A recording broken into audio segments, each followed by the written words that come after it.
Ciao ballerini, io sono Arianna Bazzini. Benvenuti nel secondo episodio della miniserie I peggiori incubi dei ballerini, imprevisti e soluzioni.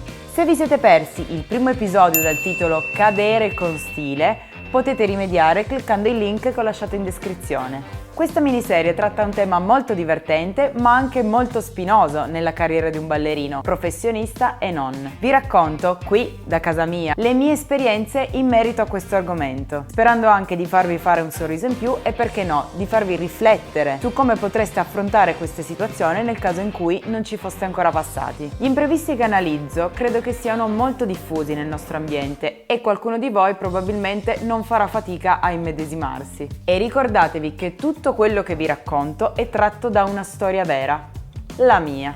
Io sono Arianna Bazzini, campionessa mondiale di salsa, coreografa, ballerina professionista e maestra di danze caraibiche. Se vi siete persi i miei video precedenti potete guardarli cliccando i link che vi lascio in descrizione. Se anche tu vuoi ottenere grandi risultati e soddisfazioni, sfruttare al massimo quelle che sono le tue capacità, le tue potenzialità nel ballo, puoi iniziare iscrivendoti al mio canale Arianna Bazzini's Coaching, nel quale tratto temi di competizioni di ballo, preparazione ad una gara, ad uno show, cura del look di un ballerino, danza sportiva, tutorial e vlog. Video dopo video ti svelerò dei trucchetti che potrai mettere in pratica da subito per migliorare le tue prestazioni come ballerino o ballerina. Alla fine di questo video sarai infatti più preparato ad affrontare quelli che sono gli imprevisti che a volte possono accadere quando si va in scena. E comunque, ricordatevi sempre che qualsiasi cosa vi accada, l'unica e vera filosofia da seguire è The show must go on. Volete sapere invece come un imprevisto possa svoltare positivamente la vostra performance se sapete uscirne con stile? Questa volta però devo citare mia sorella Eva Bazzini, anche lei campionessa mondiale di salsa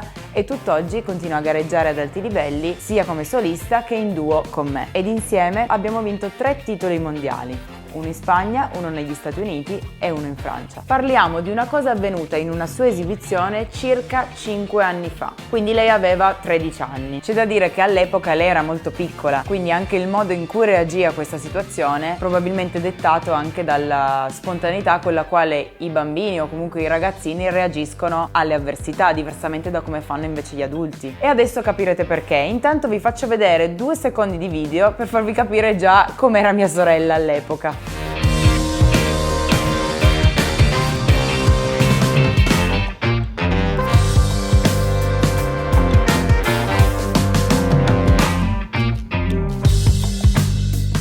Avete visto che faccia e che personaggio già era? Il fatto in questione accadde durante un contest di un congresso di ballo, nel quale mia sorella doveva esibirsi con altre giovani ballerine. Durante la loro esibizione, dopo i primi 30 secondi dall'inizio dello show, ci accorgiamo tutti, compresa mia sorella, che aveva una scarpa da ballo slacciata. Praticamente così, con questo laccetto che se ne andava in giro. Oltre ad essere pericoloso perché veramente ci si può far male, rovina anche la performance perché se senti di avere la scarpa slacciata ti deconcentri, devi fare attenzione a non intrappettarti. In più, se come mia sorella balli in gruppo è ancora peggio perché devi cercare di essere in sincro con le altre ballerine che ballano con te, quindi non puoi quando vuoi prendere e sfilarti la scarpa. Quindi è qui che la situazione si complica veramente. State sicuri che se si accorgono che avete la scarpa slacciata, tutti continueranno a guardarvi per capire come uscirete da quella situazione. Beh, quella volta probabilmente anche grazie alla mentalità leggera con la quale affrontava quella situazione, Eva ha azzeccato il momento giusto. Guardate.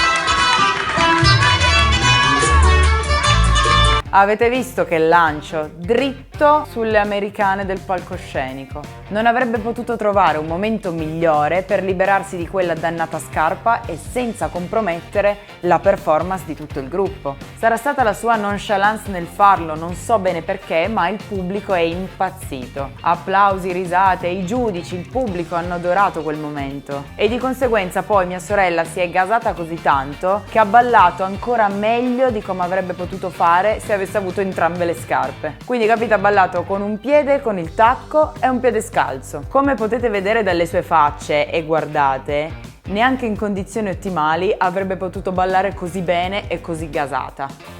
Quindi la performance è stata ancora più apprezzata proprio perché è arricchita anche da questo intrattenimento ulteriore, quindi uno show nello show, uno spettacolo nello spettacolo. Quella volta un imprevisto si trasformò in qualcosa di divertente e curioso. Comunque da quella vicenda un'altra cosa importantissima che io e mia sorella abbiamo imparato a fare è controllare sempre benissimo l'allacciatura delle scarpe, cioè talvolta magari nella fretta si allacciano un po' velocemente e non si controlla bene che il gancio si sia inserito del tutto. Poi può anche capitare che si rompano e su quello non ci possiamo fare niente. Ecco, vedete, questo gancetto qui è importantissimo, deve tenere, appena fa così parte tutto. Quindi vedete che questo gancetto deve essere perfettamente fissato. Tac, altrimenti cosa succede? Vedete, ormai lo aggancio sempre troppo bene. Per quanto riguarda i ballerini, ovviamente anche a loro può capitare questa cosa, quindi ogni volta allacciatevi bene i lacci delle scarpe col doppio, triplo, quadruplo nodo, perché anche quello è pericolosissimo. Ballare con i lacci in giro, o parte la scarpa male o ti pesti i lacci e cadi, come è successo a me in altre situazioni. E ricordatevi che le scarpe da ballo per un ballerino sono veramente preziosissime e su quelle non bisogna badare a spese. Da questo racconto capite che ci sono situazioni difficili che se non affrontiamo con la mentalità vincente prenderanno il sopravvento e vi farete sconfiggere magari dalla sfortuna, da una disattenzione. Questi avvenimenti potrebbero quindi farvi passare la voglia di esporvi, di esibirvi e di ballare davanti a un pubblico. Ma se sapete sfruttare il momento giusto, se sapete cogliere l'attimo, e da qui anche il titolo di questo episodio, potreste rimanere positivamente sorpresi proprio da quella situazione che inizialmente avevate considerato brutta o demotivante. Ad esempio io quando devo giudicare una competizione di ballo, essendo prima di tutto io una ballerina e una competitrice, e come giudice valuto anche positivamente una performance se un ballerino riesce a risollevarsi dopo una caduta, a rimediare a un errore e a fare comunque una buona prestazione. Mettersi in mostra, esporsi al giudizio di un pubblico non è facile,